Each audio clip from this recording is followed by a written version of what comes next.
Anong ganap sa mundo ng showbiz?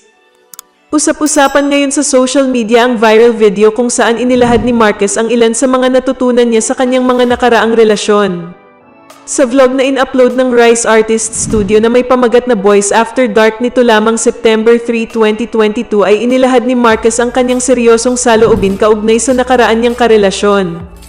Ayon kay Marcos, kung may natutunan raw siya sa isang relasyon, yun ay wag raw makipagrelasyon sa kasama sa industriya. Tangay na, kung may lessons ako sa mga relationships ko, never to fucking date someone in the industry, bro. Wag nyo i-cut yan, seryoso ako dyan. Sa lahat ng mga manonood na batang artista o gusto mag-artista, wag kayo mag-date ng ibang babaeng artista. Samantala sa isang vlog ni Bernadette Sembrano, ay kinumpirma ni Janela na isa na siya ngayong single mom. Samantala todo tanggi naman si Marquez na sinasaktan niya si Janela, ang ina ng kanyang anak na si Jude Trevor. Ginawa ni Marquez ang pahayag makaraang mag-trending ang linya niya na never to fucking date someone from the industry sa kasagsagan ng issue na hiwalay na sila ng Darna star. Anong masasabi mo sa balitang ito?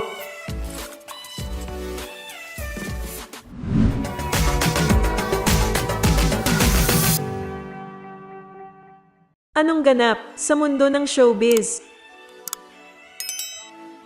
Viral ngayon sa social media ang video kung saan bigla ang pagbukaka ni Janela Salvador sa harap ng camera habang nasa live video kasama si Jane De Leon.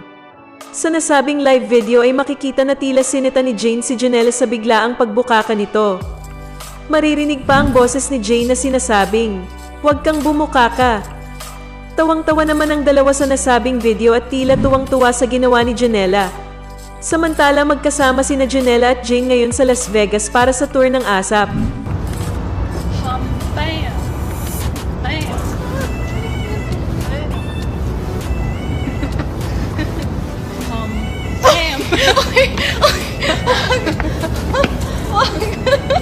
Bam lang eh! Bam! Huwag kang bumukha ka!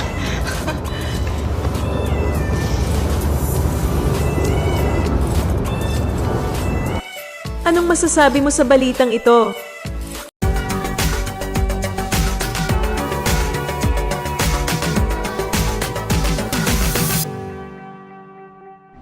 Anong ganap sa mundo ng showbiz? Mukhang matatagalan pa bago bumalik sa dati niyang figure si Janela Salvador.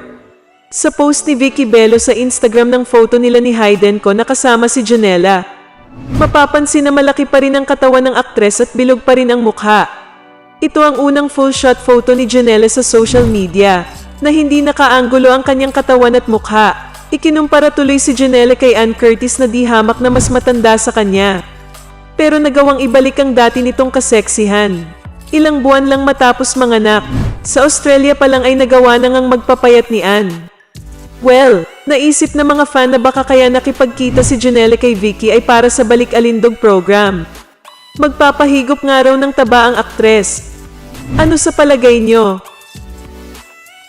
Kung bago ka pa lang sa channel ko, at kung gusto mo ng mga ganitong video, ay mag-subscribe ka na para maging updated ka sa mga bago kong ilalabas na video. At kung meron kang gustong i-promote, PM is the key. Anong ganap sa mundo ng showbiz? Sa kanyang mahabang Instagram post, inamin ni Janela Salvador na sumailalim siya sa liposuction. Ipinangako raw niya sa kanyang sarili na habang ipinagbubuntis niya si Baby Jude ay ibabalik niya ang kanyang self-care at self-love. Si Baby Jude ay anak ni Janela kay Marcus Patterson na isinilang niya noong October 2020. Ani Janela, nag-gain daw siya ng 40 pounds pagkapanganak, bagay na karaniwan lang daw. Pero nasasagwaan daw siya sa tuwing humaharap siya sa salamin. Nawala raw kasi ang vanity sa pagkatao niya. Ayaw naman daw niyang sumubok sa crash diet o paraan ng pagpapapayat ng hindi healthy. Aware daw si Janela na bilang nasa showbiz ay mahalagang pagtuunan ng pansin ang itsura o looks.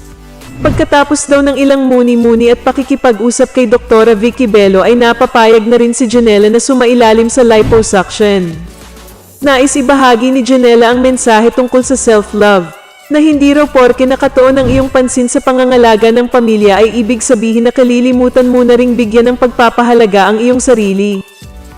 Anong masasabi mo sa balitang ito?